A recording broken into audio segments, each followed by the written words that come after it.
ज्या मराठी इंडस्ट्रीने 6 महिन्यात एखादा सुपरहिट चित्रपट दिलाय, त्याच मराठी इंडस्ट्रीने आज बॅक टू बॅक किंवा एका मागोमाग एक सलग 4 चित्रपट सुपरहिट दिलेले आहेत.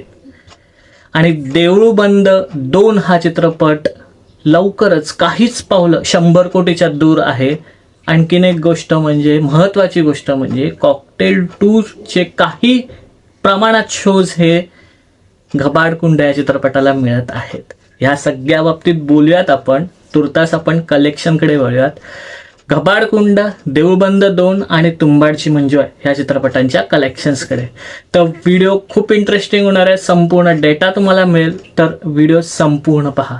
नमस्कार, मी साहिल निकम तुम्हा सर्वांचं मनापासून स्वागत करतो माझे यूट्यूब चॅनल पिक्चर प्लॅटफॉर्ममध्ये. तर व्हिडिओला सुरुवात करण्यापूर्वी एकच सांगेन, यार खूप मेहनत लागते हे सगळे कलेक्शन सांगायला, जे की मराठी चित्रपटांचं कलेक्शन्स खूप कमी चॅनलला सांगितलं होतं. त्यापैकी एक चॅनल तो नक्की लाईक करा आणि हाईप करा, जे की कमेंटच्या बाजूला बटन आहे, त्याने खूप व्हिडिओ पुढे जाते. सो नक्की करा. आणि जर का नवीन असाल तर नक्की सबस्क्राईबमध्ये. सो आता मराठी चित्रपटांची सत्ता आहे चित्रपटगृहांवर असं म्हणू शकतो. आणि एका बाजूला एखादा बॉलिवूडचा चित्रपट कॉकटेल 2 चालतोय, पण त्याच सोबत मराठी चित्रपट सुद्धा चालतायत. सो चला मग सगळ्यात पहिला घबाडकुंड, जो की खूप चित्रपट चालतोय, गेले 3 दिवस झाले ह्या चित्रपटाला लागून, त्याचं आपण कलेक्शन जाणून घेऊयात.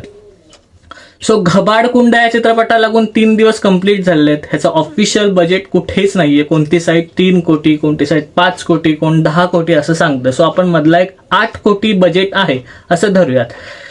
सो हा बजेट झाला या चित्रपटाचा, घबाडकुंड चित्रपटाचा. आता येऊयात की चित्रपटाला 3 दिवसाचं कलेक्शन काय झालेलं आहे. हे कलेक्शन मी सॅकनिक साईटच्या प्रमाणे सांगतोय. पहिल्या दिवशी घबाडकुंड चित्रपटाने 42 लाख एवढी कमाई केली.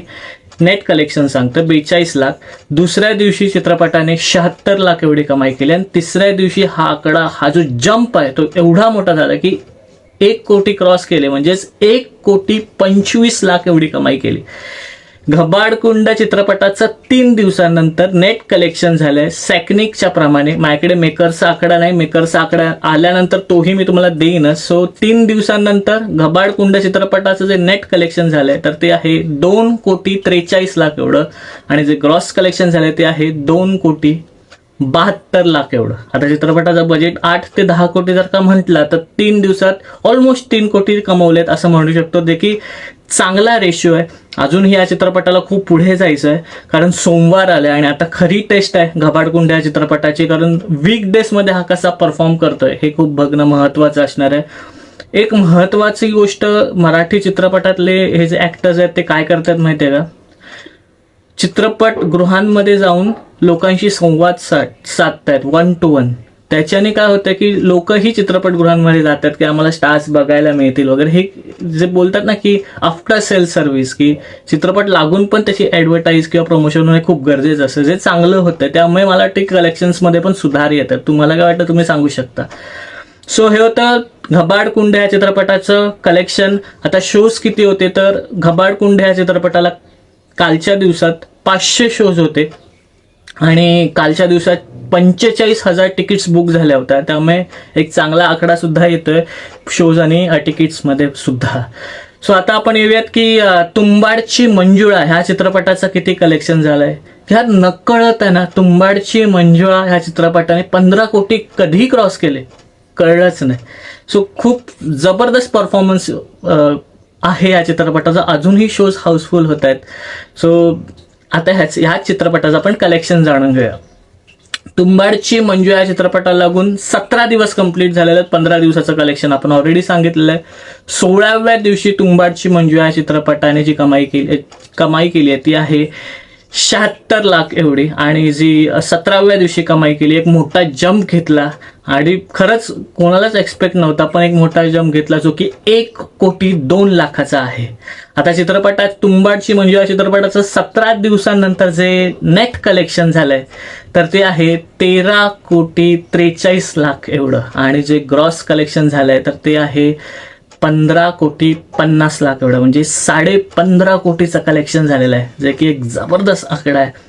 जे शोज होते तुंबाडची मंजू या चित्रपटाचे ते ऑलमोस्ट 400 शोज होते आणि जे तिकीट्स बुक झाल्या त्या होत्या 35,000 तिकीट्स. सो हे होतं तुंबाडची मंजू या चित्रपटाचं कलेक्शन. आता 17 दिवसांनंतर सुद्धा अजूनही लोक हा चित्रपटगृहामध्ये जाऊन बघतायत आणि 1 कोटीचं कलेक्शन येत आहे ह्या चित्रपटाला. खरंच म्हणजे हा चित्रपटाकडनं कोणी एक्सपेक्ट सुद्धा केलं नसेल की हा 15 कोटी कमवून जाईल. सो त्याच्या कंटेंटच्या जीवर हा चित्रपट तुंबाडची मंजू हा चित्रपट जी काही कमाई करतोय ते असं मला वाटतं. सो आता की देऊळ बंद 2 चित्रपटाचा काय परफॉर्मन्स आहे, कारण त्या चित्रपटाला लागून ऑलमोस्ट 32 दिवस कंप्लीट झालेले आहेत. त्याचं आता आपण कलेक्शन बघूया. 30 दिवसाचं कलेक्शन आपण सांगितलेलं आहे देऊळ बंद 2 चित्रपटाचं. 31व्या दिवशी देऊळ बंद 2 चित्रपटाने जी कमाई केली ती आहे 98 लाख एवढी, म्हणजे ऑलमोस्ट 1 करोड असं म्हणू शकतो. आणि जी 32व्या दिवशी कमाई केली देऊळ बंद 2 चित्रपटाने ती आहे 88 लाख एवढी. 32वा म्हणजे रविवारचा दिवस.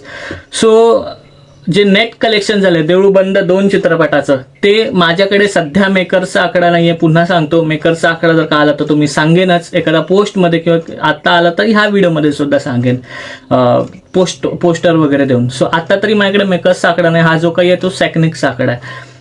देऊळ बंद 2 चित्रपटाचं जे नेट कलेक्शन झालंय 32 दिवसांनंतर तर ते आहे 93 कोटी एवढं, म्हणजे काहीच पावलं. 7 कोटीच्या आसपास फक्त कमाई उरलेली आहे 100 कोटी करण्यासाठी. आता हा आकडा 95 कोटीही असू शकतो जर का मेकर्सने सांगितला तर तो आपल्याला आकडा धरावा लागेल. आता ग्रॉस कलेक्शन जे झालेलं आहे देऊळ बंद 2 चित्रपटाचं 32 दिवसांतर ते आहे 94 कोटी एवढं. सो हे होतं देऊळ बंद 2 चित्रपटाचं कलेक्शन. कालच्या दिवसात देऊळ बंद 2 चित्रपटाला 32 दिवसांनंतर सुद्धा किती शोज 370 शोज मिळाले होते कालच्या दिवसात. सो अजूनही चांगले शोज मिळतात, अजूनही प्रेक्षक जात आहेत 30 दिवसांनंतर. अजूनही क्रेज कमी झालेली नाही आहे. हे खूप जबरदस्त चित्र आहे जे की ह्या चित्रपटाला 100 कोटीपर्यंत नेऊ शकतं. सो हे झालं शोजची संख्या. तिकीट्स किती बुक झाल्या होत्या तर ऑलमोस्ट 30 ते 32,000च्या आसपास तिकीट्स बुक झाल्या होत्या ह्या चित्रपटाच्या देऊळ बंद 2 या चित्रपटाला. सो जसं मी सांगितलं की काहीच पावलं देऊळ बंद 2 हा चित्रपट राहिलेला आहे 100 कोटीचा. हा जो माइलस्टोन आहे तो कधीपर्यंत कंप्लीट करतो आणि हा चित्रपट आता येणारे जे काही चित्रपट आले त्यांना टफ देतो का, हे सगळं बघणं खूप एक्साइटिंग असणार आहे. सो हे होतं 3ही चित्रपटांचं कलेक्शन. आता जे मी सुरुवातीला म्हटलं होतं की कॉकटेल 2 ह्या चित्रपटाचे जे शोज आहेत ते बऱ्यापैकी म्हणजे काही प्रमाणात शोज हे गबाडकुंडला मिळालेले आहेत. पण एक गोष्ट सांगायची आहे की कॉकटेल 2 हा चित्रपट तेवढा चालत नाहीये. म्हणजे आता मी एक इंस्टाग्रामवर रील बघितली होती, 1 ते 2 रील बघितल्या की एकच मुलगा आणि त्याने मस्त एकटाच आहे तो आणि थिएटरमध्ये कोणीच नाही आहे कॉकटेल 2 चित्रपट बघायला गेला. किंवा मी तुम्हाला आता ती लिस्ट सुद्धा दाखवते, तुम्ही बघतच असाल ती लिस्ट. ऑलमोस्ट शोज ह्या एकही फिलिंग फास्ट शो नाहीये आजच्या मंडेच्या दिवशी. सो मला वाटतं की हा मंडेला सस्टेन करणं खूप ह्याला टफ जाणार आहे कॉकटेल 2 चित्रपटाला. जर का ते झालं तर मग आपल्याला घबाडकुंड किंवा इतर मराठी चित्रपटांना त्याचे शोज सुद्धा मिळतील महाराष्ट्रामध्ये. एवढं तर म्हणू शकतो की कॉकटेल 2 चित्रपटाला महाराष्ट्रामध्ये 3ही चित्रपट आपले देऊळ बंद 2, तुंबाडची मंजुळा आणि घबाडकुंड 3ही चित्रपट जबरदस्त टक्कर देताना दिसत आहेत.